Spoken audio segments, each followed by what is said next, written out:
Le défi 12 consiste à analyser une situation en utilisant le diagramme des quartiles. Donc ici, on a deux données. On propose donc deux séries de données ayant des salaires moyens, mais qu'est-ce qu'il en est concrètement? C'est l'analyse qui en dira plus. Alors, on peut encore une fois importer des données dans le tableur. Alors, supposons que j'ai des données dans Excel. Je peux aller maintenant les sélectionner, puis les copier dans mon tableur.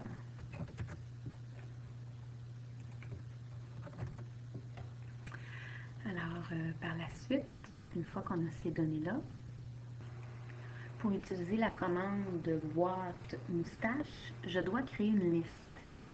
Alors, je vais sélectionner ma première liste, cliquer droit, puis demander de créer une liste, dans le fond, une liste qui va apparaître dans ma fenêtre algèbre. J'ai une série ici de données. Je vais faire la même chose avec la deuxième liste. Cliquez droit, créer une liste. Par la suite, je vais utiliser la commande boîte à moustache. Alors, ordonnée demi-hauteur série brute, qu'est-ce que ça veut dire? Alors, ordonnée, c'est la position du diagramme des quartiles sur l'axe des Y. La demi-hauteur, c'est la hauteur du diagramme des quartiles.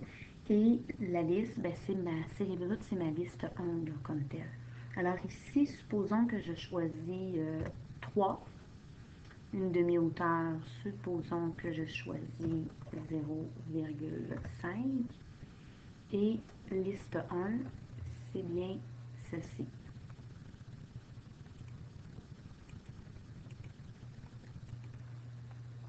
Alors ici avec 0,5,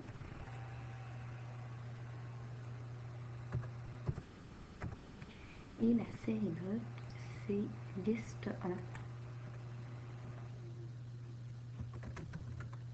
Sans mettre d'espace entre liste et 1. Alors, si je fais Enter, dans le fond, ici, on gagnerait à ajuster les axes.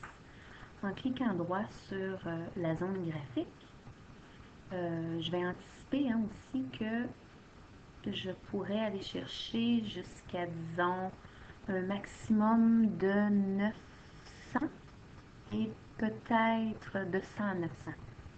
Alors ici, je propose 900, 100, et puis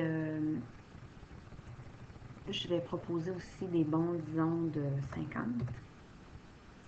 Pour l'axe des Y, je vais proposer distant de 1, puis disons de moins 1 à 4.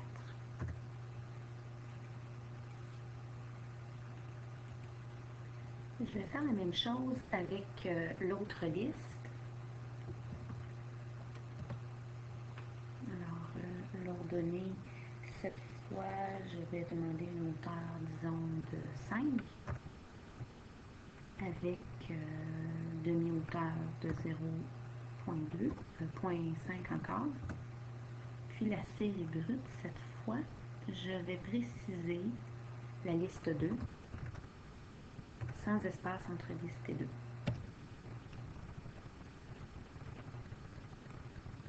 On remarque que GeoGebra calcule automatiquement la médiane. On peut lui demander de calculer les données importantes, disons Q1, avec notre liste 1. On voit ici qu'on a 412. On peut demander toujours Q1, mais cette fois liste 2. J'ai mis un majuscule pour liste 2. Alors voilà. Et ainsi de suite avec, dans le fond, le Q3 et le maximum et le minimum.